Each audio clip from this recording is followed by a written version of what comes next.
Hi everyone! For today's vlog nga, ito na nga pala yung huling araw na makakasama ko yung mga kaklase ko. Kung itatanong nyo nga sa akin, abay mamaya ko na nga ikukwento sa inyo. At ito na nga at maganda na nga yung sikat ng araw kaso nga lang ay nag-ulan kaya nga maputik na naman. Last week pa nga to ng December. At hanggang ngayon nga ay nangangapa pa rin ako sa oras ng pagbablog at sa pagbo-voiceover. Ng tokwa.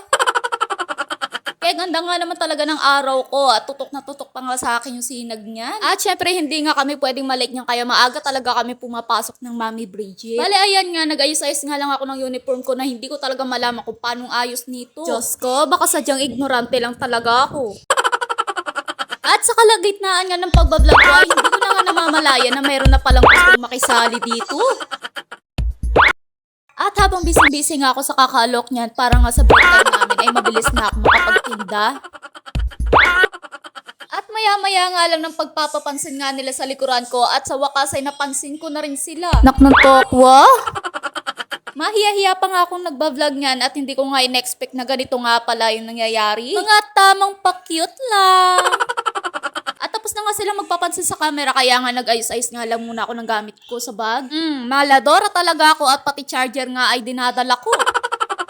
At sa sobrang aga nga namin pumasok at hanggang ngayon nga ay wala pa nga masyado kaming kaklaseng dumadating. Kaya nga ito tamang alok nga lang ako ng paninda ko sa kanila para nga mamaya ay mas mabilis. At ayan na nga't inaalok na nga niya yung kaibigan niya at mamaya nga daw ay sabi ay tutulungan daw nila akong magbenta. At heto naman ako habang papalapit yung oras ng klase namin at nagbisibisihan nga muna ako dahil balita ko ay may activity nga daw. O baka isipin yung nagbebenta ako habang may klase, hindi ah.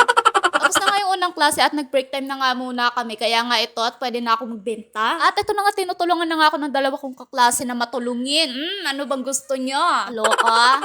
At habang kinukuhanan ko nga sila ay may pilit na nagpapapansin. Ha? Mga supportive classmates yarn. Tamang pakyut lang naman sila, ganyan. So ayun na nga mga katokwa. Ang dahilan kung bakit ito na lang yung huling vlog na makakasama ko sila ay dahil ayaw ko nang mag-aral. Charis!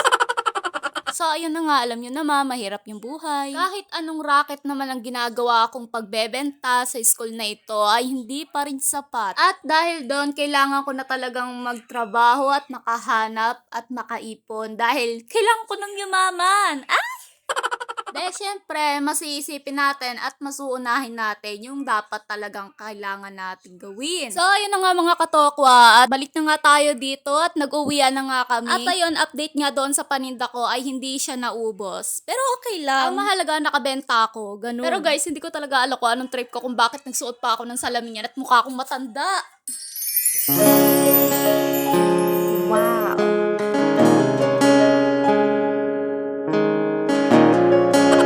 Sana all na lang talaga, ganun kaganda. Uuwi lang naman kami, magpapaalam lang naman ako, no? So, ayun nga, after ng klase namin, at sabay-sabay na nga kami pumunta ng jeep dahil nga may groupings pa nga kaming gagawin. Nagpaubayan na nga lang si kuya dahil nga ang dami nga namin. Ano nangyari sa vlog nyo? Na-haggard na.